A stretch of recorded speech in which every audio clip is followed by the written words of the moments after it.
sheets, ringing in the sheets. We shall go rejoicing, ringing in the sheets. Hey guys, welcome back to another Stacked Cozy review. I'm here with my buddy Chris, and we're going to be talking about a very special movie today. Oh yeah, you might notice that we are walled in. Our asses are walled in. And that's because we are reviewing a movie, a little known movie called, it's kind of a mouthful. It's called Twilight of the Warrior, Walled In. Yeah. Now, I actually took Ethan and a bunch of us to go see this movie. I want to say maybe like a month ago now. Yeah. It's been a bit, but this was a movie that I actually got to see last summer in Hong Kong because it's a Hong Kong film. Yeah.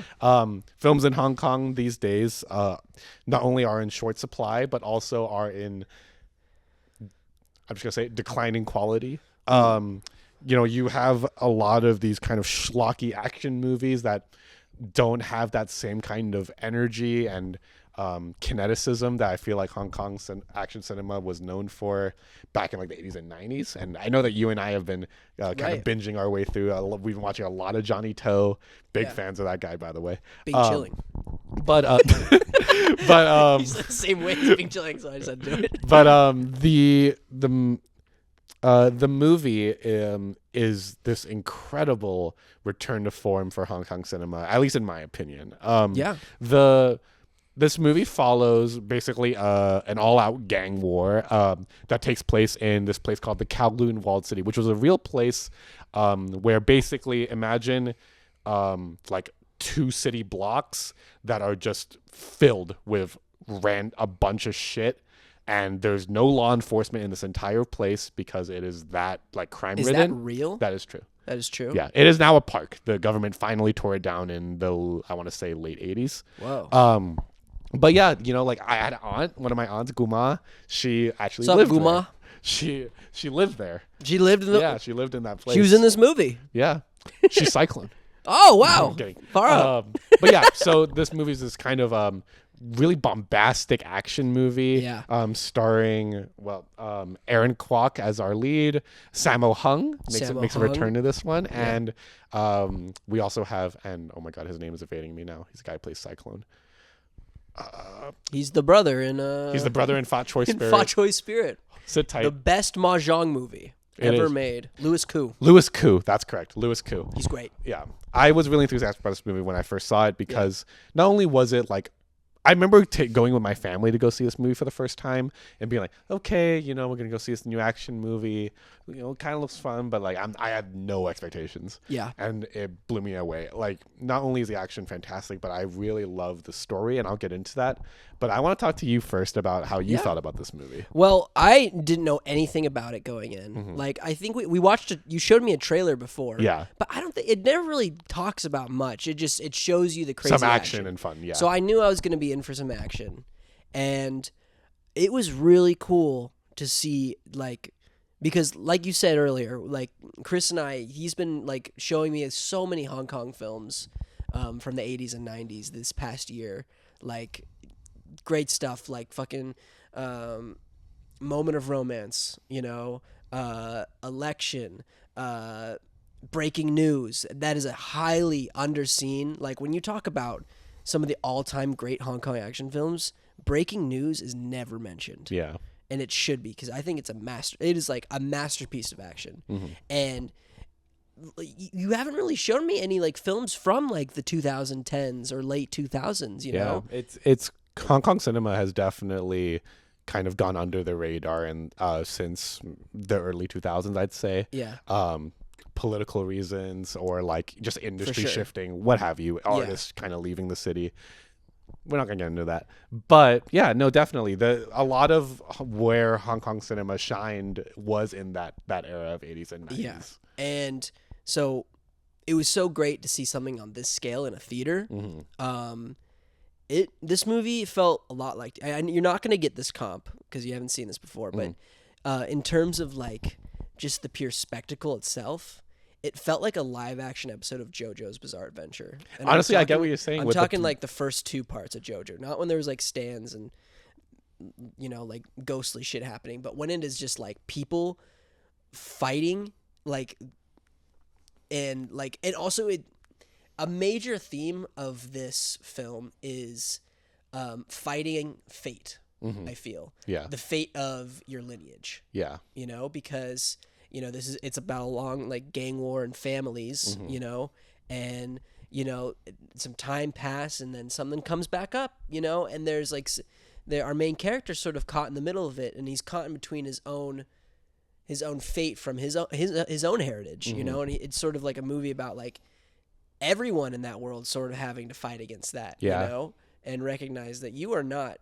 You're not your father. Yeah. You're not anybody. You are you. You are you. Yeah. And like you can be a good person. So that this movie sort of plays with that in a very spectacular way by having these guys, these mobsters, just like duke it out in the most insane way possible. Yeah. Like I can't believe like the sort of stuff that we watch them do in this movie. Like it does feel like, like some sort of animated like fight choreography come to life. Yeah, absolutely. And we've seen a lot of like filmmakers, certainly from Hong Kong, like Stephen Chow, try to replicate that sort of style. Yeah, absolutely. And it's great to see it like succeed again. Yeah, I really liked what you were saying earlier about how this movie is about our main character, especially obviously fighting fate and learning to be oneself rather than the descendant of your father or bearing the weight of the sins of your father. Yeah. Which for me, I really connected to, especially because I so closely hold this movie in relation to Hong Kong's kind of current state in the film industry, because the movie I found to be very subtly political about Hong Kong. There's this incredible scene that actually it's the final scene of the film where, spoiler alert, the four characters are standing on the roof of the walled city overlooking the airport, the old airport in Hong Kong, and they're talking about how the government's going to tear this place down, things are changing. Yeah. But then they also like kind of have this, I wouldn't say wink at the camera moment, but almost like it's kind of meta. They say like, things change all the time, but there are some things that will never change.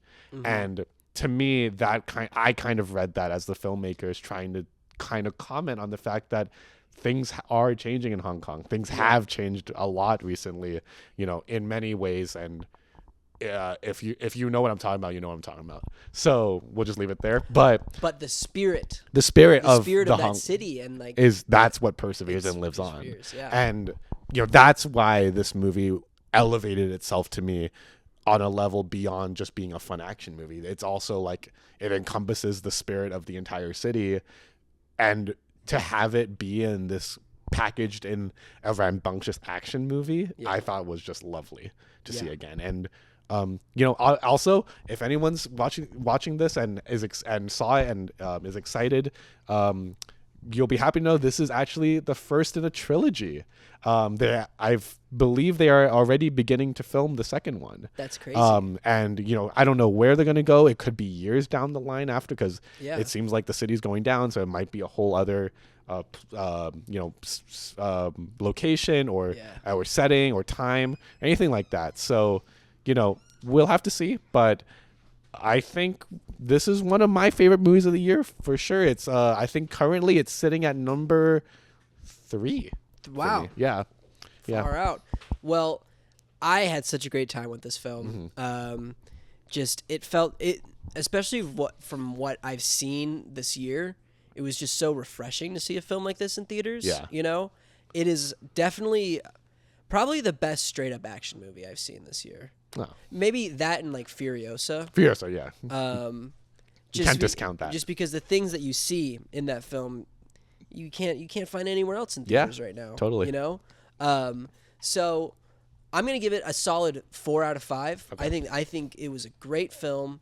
I think where I did get lost a bit is when it's sort of there's that convoluted. It's losing itself in its own lore. I feel. Yeah, I think so too. That's why this movie doesn't hit that perfect 5 for me, because it does.